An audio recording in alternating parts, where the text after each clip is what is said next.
তো এটা হচ্ছে সরস্বতী পুজোর দিনের সকালের ভিডিও আর কি। তো এতদিন পরে এডিট করার সময় পেলাম।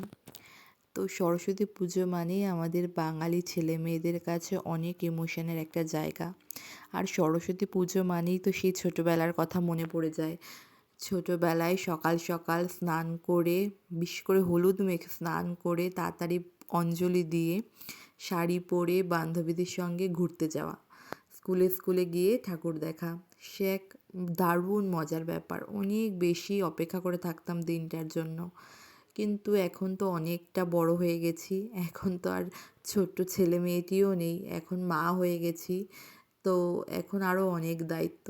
এখনও সকাল সকাল উঠেছি, উঠে স্নান টান করেছি, করে তারপর অন্য কাজে ব্যস্ত। এখন আর ঘুরতে বেড়ানোর সময় নেই, কারণ বাড়িতে পুজো, তার জন্য সকাল সকাল উঠে সব গুছিয়ে নিয়েছি। সেই ফাঁকে আমার মেয়েও উঠে গিয়েছিল।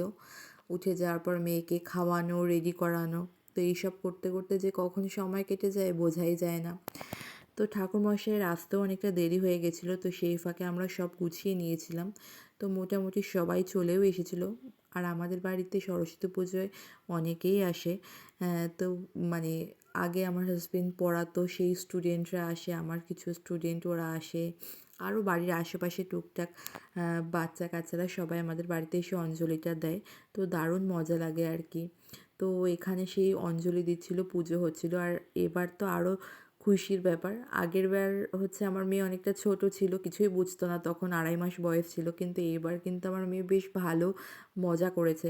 আর আগামী বছর ইচ্ছে রয়েছে মেয়েকে হাতে খড়িটা দিয়ে দেওয়ার। তো আশা করছি আগামী বছর আরও বেশি মজা হবে। তো এখানে হচ্ছে পুজোই চলছিল। তো সেই সময় হচ্ছে আমার মেয়ে অবাক হয়ে দেখছিল যে কি হচ্ছে। ও আমাদের সাথে সাথে হাত জোড় করেছে, ঠাকুরের কাছে ফুল দিয়েছে। তো ও বেশ মজা করছিল।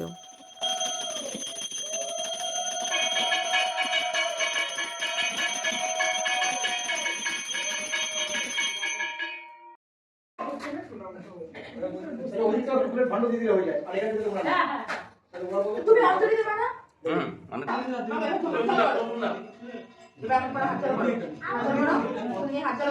সবাই শুনেছিস? হ্যাঁ। নমো ভদ্রকাল্য নমো নিত্য সরস্বত্যয় নমো নমো বেদ বেদাঙ্গ বেদান্ত বিদ্যাস্থানেভ্য এ বচ এষম চন্দন পুষ্প ছুড়ে মারবা পানি, হ্যাঁ? ছুড়ে মারবা। ফুল দাও। তারপরে হাত জোড় করো। এই সবাই বলো। সবার সাথে হাত জোড় করো। নমো ভদ্রকাল্য নমো নিত্য সরস্বত্যয় নমো নমো বেদ বেদাঙ্গ বেদান্ত বিদ্যাস্থানেভ্য তো পুজো কমপ্লিট হয়ে যাওয়ার পর সবাইকে প্রসাদ টসাদ দেওয়া হয়েছে। তারপর এত বেশি টায়ার্ড ছিলাম যে আর কোনো ভিডিওই করা হয়নি। তো দুপুরবেলা হচ্ছে একটুখানি আমার মেয়েকে ঘুম পাড়িয়েছিলাম। ঘুম থেকে ওঠার পর ভেবেছিলাম যে আমরা বিকালবেলা একটু তাড়াতাড়ি ঘুরতে বেরাবো। তো আমার মেয়ে এত দেরিতে ঘুম থেকে উঠেছিল সেদিনকে যে আমাদের ঘুরতে বেরাতেও অনেকটা দেরি হয়ে গেছিলো। তো ভেবেছিলাম একটু দূরেই ঘুরতে যাব, তো সেই উপায়টা আর হয়ে ওঠেনি, কারণ আমাদের বেড়াতে বেড়াতে প্রায় 5টা বেজে গেছিলো। আর এই সময় তো ঠান্ডাই থাকে, আর 5টা মানে প্রায় অন্ধকার হয়ে যায়। তো সেরকম আর কোথাও যাওয়া হয়নি। তো আমাদের বাড়ির কাছেই বিডিও অফিসের ওখানে একটা জায়গা, মাঠে সরস্বতী পুজো হয়, তো সেখানেই গিয়েছিলাম।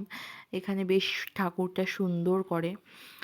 তো এখানে একটুখানি ঠাকুরটা দেখতে এসেছিলাম। আর আমার মেয়ে তো এখানে এসে খুব আনন্দ পেয়েছে। ও নিজেই বাবার হাত ধরে ঠাকুরের মানে ঠাকুর দেখতে মণ্ডপে ঢুকছিল। আর খুব খুশিও হয়েছিল এসে। দাঁড়াও দাঁড়াও।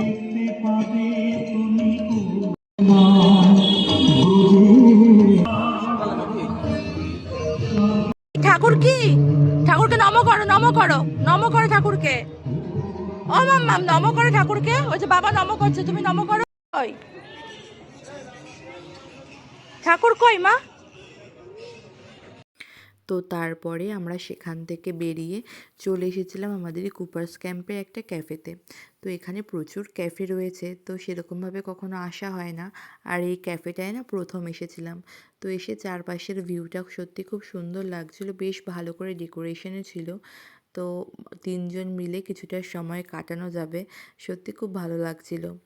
তো প্রচুর তো এরকম ঘুরতে বেরিয়েছি আগে মানে আমাদের মেয়ে হওয়ার আগে প্রচুর দুজনে এরকম ঘুরতে বেরিয়েছি, সময় কাটিয়েছি। কিন্তু এখন সব কিছু সময়, ভালো লাগা সব কিছুই যেন আমাদের এই মেয়েকে ঘিরে।